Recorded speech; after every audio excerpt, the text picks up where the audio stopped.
ಕರ್ನಾಟಕ ರಾಜ್ಯದಲ್ಲಿ ಕ್ಷಮೆಯಾಪನೆ ಮಾಡುವಂತ ಕೆಲಸ ಮಾಡಬೇಕು. ಅವರ ಮೇಲೆ ಉಗ್ರವಾದಂತ ರೀತಿಯ ಒಂದು ಶಿಕ್ಷೆ ವಿಧಿಸುವಂತ ಕೆಲಸ ಮಾಡಬೇಕು ಮತ್ತು ವಿಧಾನ ಪರಿಷತ್ ಅವರು ವಜಾ ಕೊಡಬೇಕು. ತಮ್ಮ ಅಧಿಕಾರದ ಕೃಷಿಗೆ ಮಾತ್ರ ಸಂವಿಧಾನ ಬೇಕು. ಸಂವಿಧಾನದ ಆಶಯದ ಮೇರೆಗೆ ಇವತ್ತು ಪ್ರಧಾನಮಂತ್ರಿ ಆಗಬೇಕು, ರಾಷ್ಟ್ರಪತಿ ಆಗಬೇಕು, ಅಥವಾ ಇವತ್ತು ಕೇಂದ್ರ ಸಚಿವ ಸಂಪುಟ ಆಗಬೇಕು, ಅಥವಾ ಇವತ್ತು ಅಧಿಕಾರ ರಾಜ್ಯಗಳಲ್ಲಿ ಬೇಕು. ಆದರೆ ಡಾಕ್ಟರ್ ಬಾಬಾ ಸಾಹೇಬ್ ಅಂಬೇಡ್ಕರ್ ಬಗ್ಗೆ ಒಂದು ರೀತಿಯ ತಿರಸ್ಕೃತವಾದಂತಹ ಮನೋಭಾವ, ಒಂದು ರೀತಿಯ ಮೊನ್ನೆ ಪಾರ್ಲಿಮೆಂಟ್ ನಲ್ಲಿ ಇವತ್ತು ಸಂವಿಧಾನದ ಬಗ್ಗೆ ಚರ್ಚೆ ಆಗುವುದರ ಬಗ್ಗೆ ಹೆಚ್ಚಿನ ವಿಷಯ ಒಂದು ರೀತಿಯ ಸಮುದ್ರ ಮಂಥನ ಆಗಿದೆ.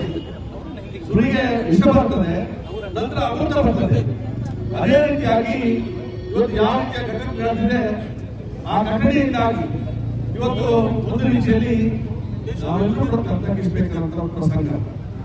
ಡಾಕ್ಟರ್ ಬಾಬಾ ಸಾಹೇಬ್ ಅಂಬೇಡ್ಕರ್ ಅವರು ಇವತ್ತು ಒಬ್ಬ ದಲಿತ ಸಮಾಜದಲ್ಲಿ ಹುಟ್ಟಿ ಇವತ್ತು ತನಗೆ ವಿದ್ಯಾಭ್ಯಾಸ ಕೂಡ ಪಡೆಯಲಿಕ್ಕೆ ಕಷ್ಟ.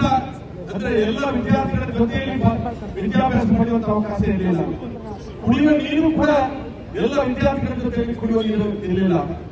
ಆದ್ರೆ ಇವತ್ತು ತನ್ನ ಮೇಧಾಶಕ್ತಿಯ ಮುಖಾಂತರ 29 ಇವತ್ತು ಡಾಕ್ಟರೇಟ್ಗಳನ್ನು ಪಡೆದು, ಅದೇ ರೀತಿಯಾಗಿ ಸಾಧಾರಣ 20,000 ಥೀಸಿಸ್ಗಳನ್ನು ಬರೆದು ಇವತ್ತು ಇಂತಹ ಒಬ್ಬ ಮೇಧಾಶಕ್ತಿಯ ವ್ಯಕ್ತಿ ಇನ್ನೋರ್ವ ಇಲ್ಲ ಅನ್ನುವಂತ ರೀತಿಯ ಕೀರ್ತಿಗೆ ಪಾತ್ರರಾಗಿದ್ದಾರೆ.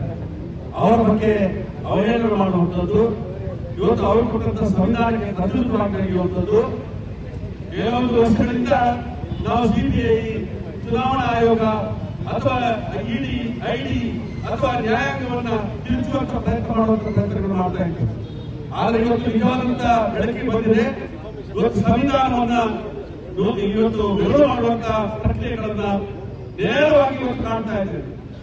ಮೋದಿ ಇವತ್ತು ಅಮಿತ್ ಶಾ ಅಂತ ಹೇಳಿದ್ರೆ ಇವತ್ತು ಮೋದಿ ನಂತರ ಅಮಿತ್ ಶಾ ಇವತ್ತು ಗೋಧ್ರಾ ಆ ಕರ್ಮಕಾಂಡದಲ್ಲಿ ಗಡಿಪಾರಾದಂತ ಒಬ್ಬ ವ್ಯಕ್ತಿ. ನಮ್ಮ ದುರಾದೃಷ್ಟ ಏನು ಅಂತ ಹೇಳಿದ್ರೆ ಈ ದೇಶದ ಒಬ್ಬ ಇವತ್ತು ಗೃಹ ಸಚಿವನಾಗಿರುವಂತದ್ದು ನಮ್ಮ ದುರಾದೃಷ್ಟ.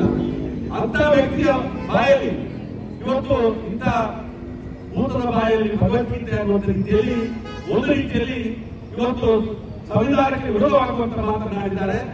ಇದು ಸಂವಿಧಾನಕ್ಕೆ ಡಾಕ್ಟರ್ ಬಾಬಾ ಸಾಹೇಬ್ ಅಂಬೇಡ್ಕರ್ ಅವರಿಗೆ ಸಂವಿಧಾನಕ್ಕೆ ಮಾಡಿದಂತಹ ಅವಮಾನ ಅಲ್ಲ.